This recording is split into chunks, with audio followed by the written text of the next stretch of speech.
તો ગુજરાતમાં ચેપલ સિન્ડ્રોમનો પ્રથમ કેસ નોંધાયો। દુનિયામાં ભાગ્યે જ કોઈને થતો હોય છે ચેપલ સિન્ડ્રોમ। બનાસકાંઠાના 7 વર્ષના બાળકને ચેપલ સિન્ડ્રોમનો રોગ થયો છે। ગુજરાતમાં આ પ્રકારનો પ્રથમ કેસ નોંધાયો છે। ચેપલ સિન્ડ્રોમ નામના રોગની સારવાર દરેક હોસ્પિટલમાં થઈ શકતી નથી।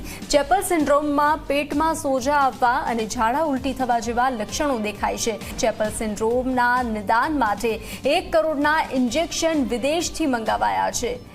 ઇસ્તંબુલના પ્રોફેસર ઓઝને માત્ર નોંધણી કરાવી અને ઇન્જેક્શન ફ્રીમાં આપ્યા હતા। 1 કરોડના ઇન્જેક્શન ફ્રીમાં મળતા પરિવારને રાહત થઈ છે। સૌથી પહેલાં તો આ બાળક મારી પાસે 3 વર્ષ પહેલાં આવ્યું હતું અને એને લાંબા સમયના ડાયરિયા લૂઝ મોશન જે આપણે ઝાડા કહીએ, જેને ક્રોનિક ડાયરિયા અમારી ભાષામાં કહેવાય, પછી એનું પેટ વારે વારે ફૂલી જતું હતું। એટલે શરીરમાં જ્યારે પ્રોટીન લીક થતું હોય એના લીધે પેટ ફૂલી જાય, એવી રીતે એનું પેટ એકદમ ફૂલી જતું હતું। રેર બીમારી જે છે કે જ્યારે પ્રોટીનના બાટલા અમે વારે વારે દર 15 દિવસે અઠવાડિયે ચલાવતા હતા, એ વખતે એને સામાન્ય બહુ જ રિસ્પોન્સ આવતો હતો, બટ તો બી આ વસ્તુ આવતું નહોતું। એટલે અમે વિચાર્યું કે આ કોઈ વારસાગત આનુવંશિક જેનેટિક રોગ જેવું અમને લાગે છે।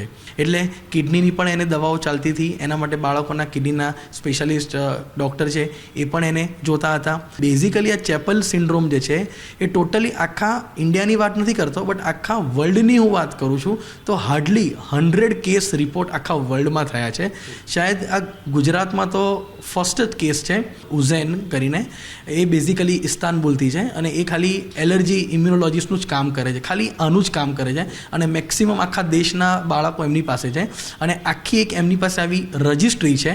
એટલે એમાં આ ઇન્જેક્શન એ લોકો એનરોલ કરે છે અને આ પોઝિલુમેબ જે ઇન્જેક્શન છે એનાથી ઘણા બધા બાળકોને આવી રીતે એમને રિસ્પોન્સ મળ્યો છે। ઇન્જેક્શનની જે કિંમત છે એ વેટ બેન્ડ એટલે કે એના ડોઝ અને એનું બાળકનું વજન અને ઉંમર એવી રીતે એ ફિક્સ હોય। એટલે આપણા બાળકને 24 આવા ઇન્જેક્શન અત્યારે આપણે ઇમ્પોર્ટ કરાયા છે અને એ આપણને મળશે, એટલે એ આપણને મળી ગયા છે। પણ હવે એક વાયલની ઇન્જેક્શન તમે એમ જોવા જાઓ તો ઇન્ડિયન કરન્સીમાં 2.5 લાખ રૂપિયાનું એક વાયલ છે।